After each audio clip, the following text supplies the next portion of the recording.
Okay, June, welcome. Thanks so much for doing this tonight. Oh, it's my pleasure. Welcome to yet another movie night at the library, and this is a special one. It's about Bright Victory, and it's also, many of you will know, it's June 6th, D-Day. Okay, tonight I am your host, June J. McInerney, and our esteemed projectionist is our very own Mark Pinto, our library's adult education director. Tonight, we are going to watch Bright Victory, set in the Valley Forge General Hospital, starring Arthur Kennedy and Peggy Dow. It was filmed in 1951, right here in Phoenixville, and featured our own residents as extras in the cast. First, I'm going to present a brief overview of the movie and a history of the hospital. Then Mark will do his magic and we'll watch the film. Thank you. Bright Victory, starring Arthur Kennedy, was released in 1951. It is based upon the novel Lights Out by Baynard Kendrick, which was first published in 1948 by a British publisher, W.H. Allen. The movie won numerous awards, including Best Actor for Arthur Kennedy and Best Sound Recording for Leslie I. Carey. It was also nominated for Grand Prize in the Cannes Film Festival. Robert Buckner won a Golden Globe for Best Screenplay. Arthur Kennedy was nominated for the Golden Globe Best Actor and was awarded the New York Film Critics Award Circle, excuse me, for Best Actor. The Writers Guild of America, New York, awarded the movie the Robert Meltzner Award to Robert Buckner for screenplays dealing with most ably with problems of the American scene. Here's a plot synopsis. In 1943, during World War II, Sergeant Larry Nevins is hit by a German sniper bullet, which destroyed his optic nerve, thus rendering him completely blind. He is sent to Valley Forge General Hospital outside of Phoenixville to begin the long and painful road to learn new skills in order to recover his life. As his treatment progresses, he befriends a fellow blind patient, Joe Morgan, a Black soldier who becomes a close friend, meets and falls in love with a local young woman portrayed by Peggy Dow, and thus learns the values of friendship, love, and loyalty. The movie, directed by Mark Robeson, was filmed almost exclusively on the campus of the Valley Forge General Hospital and in and around the then small village of Phoenixville.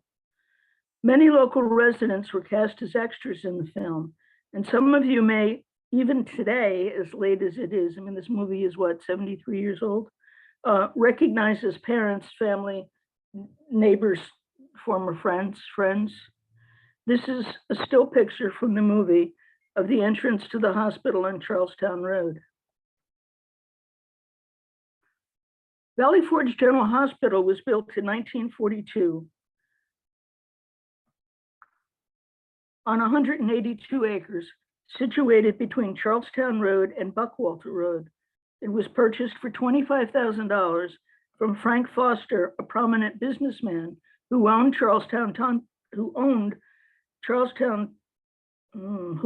farm on the corner of Charlestown and Buckwalter Roads in Charlestown Township, across Buckwalter from the Haven. And also, I understand a few blocks down was the Bell and Clapper, where Harriet Swanson grew up, and told me that she remembers staff members from the hospital coming to visit and have dinner and spend a little mini vacay. Anyway, Frank Foster, a prominent businessman in the area, raised a special breed of cattle on the farm. He also built 3 local elementary schools, Charlestown, East Pipeline, and the Schuylkill School, which has since been demolished, thus ending the one-room schoolhouse era. His vision was to have multiple classrooms in a school. Construction of the hospital cost nearly $10 million and was open to serve 3,000 patients with a staff of 1,600 in May of 1943. It was second only to Walter Reed Army Hospital in Washington, D.C., as the largest military hospital in the country. Valley Forge General Hospital was the only military hospital named for a location. To serve and move the patients to various departments, there was a myriad maze of above-ground corridors and underground tunnels that connected the original 100+ hospital buildings. The tunnels, from what I understand, most of them collapsed when Valley Forge Christian College bought the property and rebuilt and refurbished some of the buildings. I did get to see the entrance to one of them, and it was pretty scary. In late 1943, 200, here we go to whoever asked the question. In late 1943, 250 German prisoners of war arrived at Valley Forge General Hospital. Members of the German Medical Corps, they were called from 511 or so prisoner of war camps across the country and transported by train to the hospital complex. The prisoners were to help care for the patients and to alleviate the shortage of personnel required to care for the United States Armed Forces patients when a number of the 1,200 member staff were reassigned overseas to help facilitate the end of the war. Note again that this is not mentioned in the movie. However, my first novel in my historical novels, the Phoenixville series, is about a portrait painted by F.W., a prisoner of war at Valley Forge General Hospital. If you're interested, it's available at Gateway Pharmacy and on Amazon. As depicted in the movie, Valley Forge General Hospital specialized in treating burns and performing constructive plastic surgery. More significantly, it pioneered in the treatment and rehabilitation of the blind. Improvements were made to the artificial glass, later acrylic eye. And it's interesting to note the improvements were not made by eye doctors, they were made by dentists. This is another still from the movie showing blind patients being guided up Main Street. A blind patient's treatment focused on social rehabilitation to normalize as much as possible their return to society as they adjusted to their new condition. After treatment, the patients were passed on to the Veterans Administration for further care to complete their social training. Patients were encouraged to go downtown to take care of personal errands and normal daily tasks. Here in the film, Sergeant Nevins, Arthur Kennedy, enters Farmers and Merchants Bank to cash a check. The bank where this scene was filmed is now the Wells Fargo Bank on the corner of Church and Main. Patients were even encouraged to go bowling. This is a still from the movie filmed supposedly at the former Phoenix Lanes on 113. When you watch the scene, you'll be amazed at how good they really were. Here's a picture of one of the dining halls of the hospital. And another of patients in the library taken in 1944. It's a good depiction of the top-notch accommodations for patients at the hospital. Okay, at this point, I'll entertain any questions you might have about Valley Forge General Hospital. Are there any questions? Mark? I was muted. Okay, I'm here. Any questions for June? I have a question. Like, I'm a sibling from a soldier in that hospital, but the name is unknown, so that's difficult. But it brought my interest to watch this film, is what brought me here. So there would be no type of research at all for a person to be able to research that. Would there? Do you know how, did you hear that question, June? Not quite. Do you know how you would go about researching patients who were at the hospital? Oh, Has those yes, records, yeah. Oh, no, there are government records. government records? So I guess the VA? The VA should have some records. I don't know if the library at Valley Forge at the University of Valley Forge has maintained any of the records, but I would not think that'd be a matter of public record because of HIPAA laws now. Is the speaker, the questioner, really serious about doing research about this? Well, yes, but my mother passed just recently, and unfortunately, she was a heavy drinker at that time. So the only thing that I can possibly work with is the name Samuel Brent. She just has a name.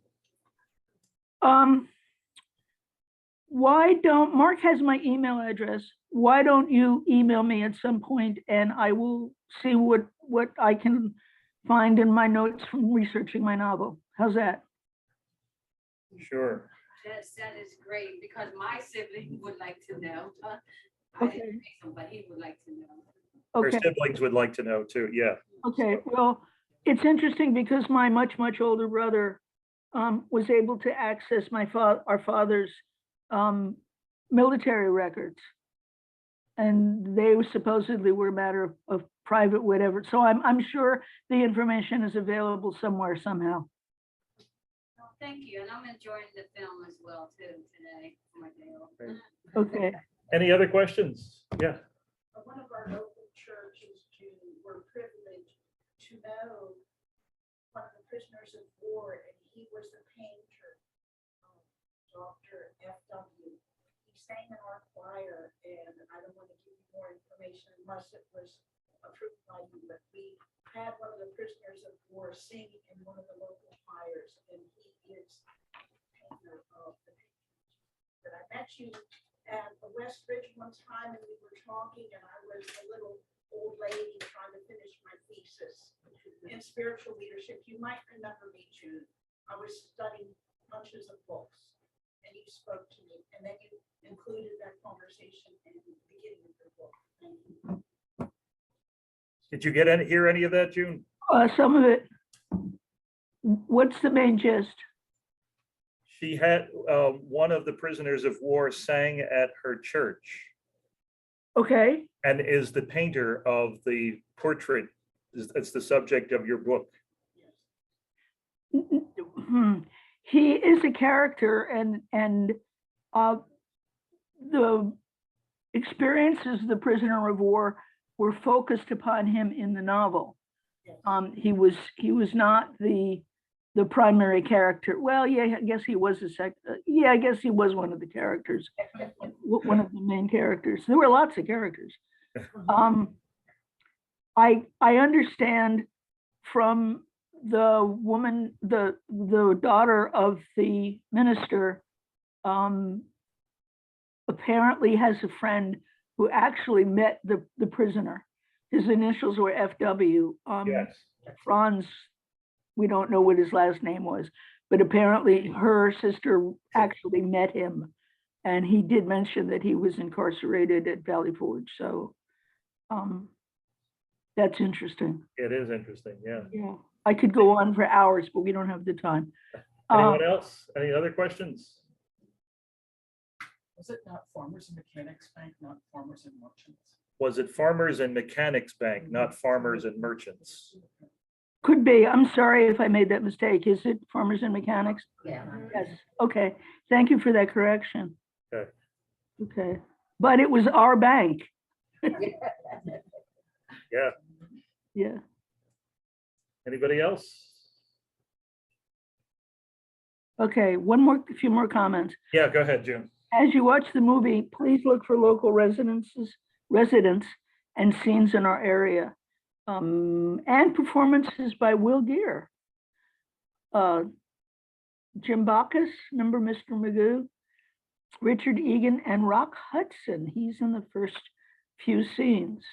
Also a disclaimer, there are several scenes in which racial slurs and the N-word are used. Just keep that in mind. Okay. Everybody enjoy the show. We'll see you next time. All right, June. Thank you again. Thank you again. Give her your hand. Thank you. All right. Thanks again, June. And Okay, I am signing off. okay, All right. take it easy. Take care. I will, you too. I'll talk to you In next. touch. Yep. All right. Now I have to figure out how to sign off.